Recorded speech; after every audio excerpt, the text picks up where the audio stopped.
Hey everyone out there, welcome back to the Sedona International Film Festival. We are in our 30th year, and I'm Tanya June Moore, and this is my favorite job. I love being here, and I'm very, very thankful to all of our sponsors, but especially Northern Arizona Healthcare for always coming on and making this possible for us. We so appreciate you. And I am here once again, and if you just watched this film because it just screened, share this one out because this is a really, really good one. They're all really, really good. I know I keep saying it over and over again. This is our 30th year and we have outdone ourselves. Please introduce yourself and your film. Sure, my name is Genevieve Solway. Jen is easy to remember, and my film is the short documentary I Am Kanaka. I Am Kanaka. Yes. I love this. All right, we have a trailer for this one, so let's roll a trailer, catch all of you up with us.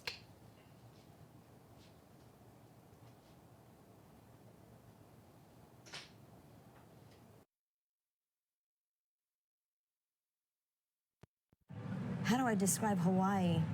As a tourist, someone can come here for a week and never get to see the real Hawaii. Hawaii now is not butterfly rainbows and waterfalls.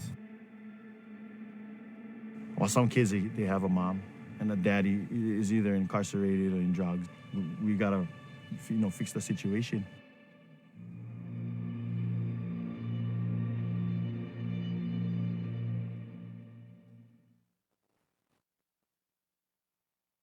I love that it's short and sweet.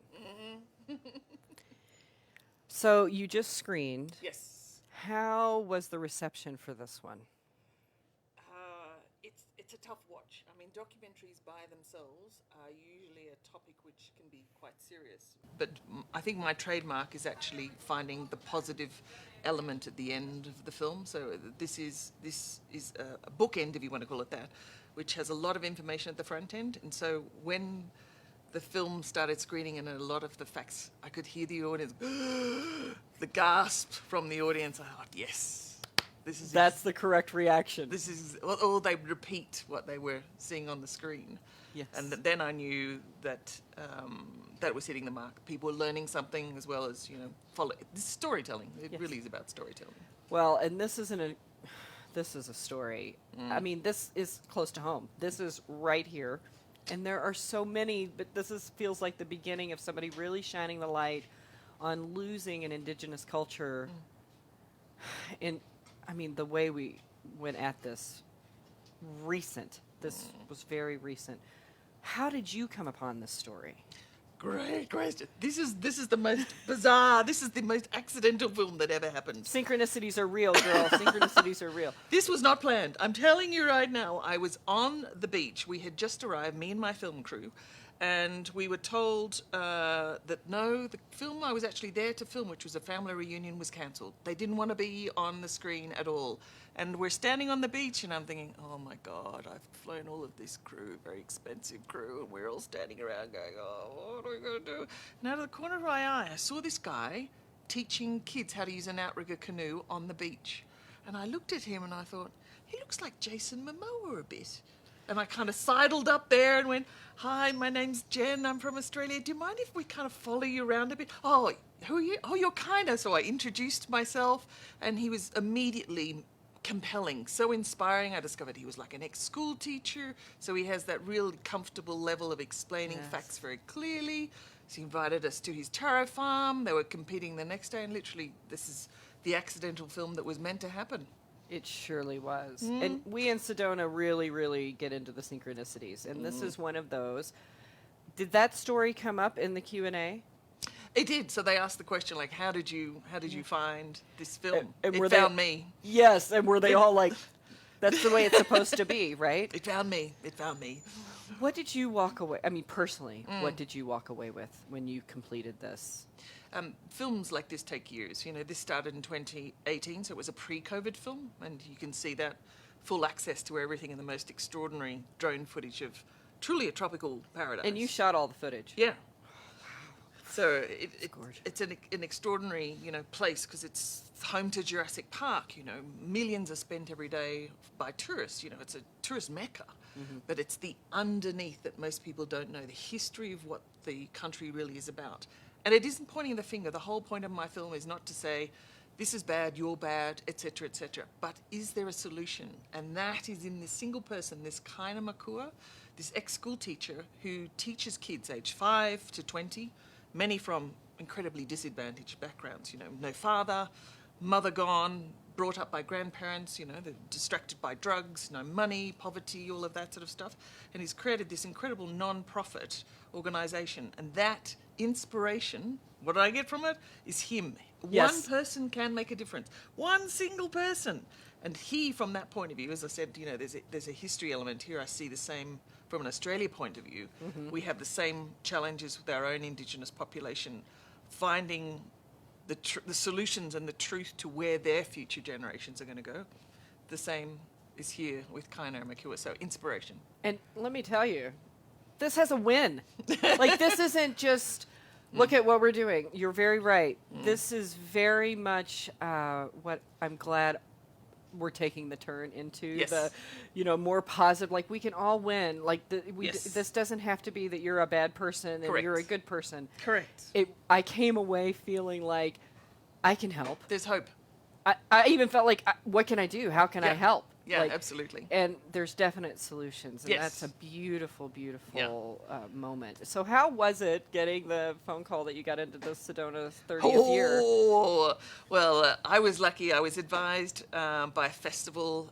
She's a specialist. She handpicked this festival for me. She said, this is the festival for your film. It really speaks solely to the values of what this festival is about, and the audiences will love it. And they have, so And this is your first time here? First time here. Well, she didn't get here until, like, really late last night because you came in from... Turkey? Yes. And so she got here after midnight, so she's a little cross-eyed today, Yeah. and then you had to get up and do the screening this Yes, morning. yes. And the feedback was spectacular. Yeah, just really generous audience, great questions, just really interesting to understand the truth behind, why did you make this film, and All the what does good it mean things. for you, and because I'm not a 25-year-old filmmaker, I've reinvented myself in my 50s as a filmmaker. I love that. Reinvention, y'all. Seriously. And I get it because I'm that age too. Yeah. So, what is next? I mean, this deserves something else. What is next? So I think a great audience question that came up was really the idea of building an anthology of all about losing cultures. So picking countries around the world where a culture is in danger of being lost forever. And see, once the language is not spoken or written down, then it is gone. And the generations that don't pass it on, then that's it. You can't recover it. That's true. So film is one of those fantastic mediums that can capture that, whether it's a moment in time where you can see, to your comment about a change of direction, that the governments will put money into non-profits or, retain the language so it's taught in schools. So I think that to me is probably, it's an evolution in time, so I think I'll create that in different markets. But the other one is actually, my second film is more of a comedy in the documentary space. Oh, good. It's about a guy who wants to compete competitively on stage in the bodybuilding world. He's never competed before. Oh, Lord. So there was a whole eye-opener there. And again, positive ending. So documentaries, there's lots of dense information about why would you compete and eat 3,000 calories a day and, really get into this whole world. Take things that make your skin very thin so they can see your veins. Yes, I'm very and be familiar. hungry and tired all at the same time. Why would you do that? But people have all the reasons, and it's from, I had breast cancer, so I had to have a double mastectomy, so I wanted to do something for me. So I wanted to stand on stage I was a fat kid. I was bullied. I never thought I was good enough. So everyone who stands on stage that you see in a bodybuilding competition, there's a story behind every one of them. Yes. And that's what drew me to the story. That's very cool. So where can people keep up with you, like website, social media, that kind of thing? So my production company, Salty Paradise Productions, it's very much, you'll see the vibe in pretty much all the docs that I do. Am Kanaka has its own film website. This film is still not to the public arena because it's still in the film festivals. But definitely go to Salty Paradise, amkanaka.com, and you'll see what else I've got underway. Yes. This one is one you're going to want to keep up with. I do believe that if you, especially if you do an Yes, anthology, anthology. this will absolutely be on a streaming service somewhere. And it's valuable. It's truly valuable. So thank you. Pleasure. Thank you so much. Thanks for having me. You're welcome. You're welcome. And please, if you're out there in the Webiverse and you're taking pictures at the festival and you're also sharing our content, please use our hashtag SIFF30, SIF30. It helps us all. It helps us get seen, and it helps filmmakers get their film seen. And that's what we're here to do. And I will see you in just a few minutes with another incredible filmmaker.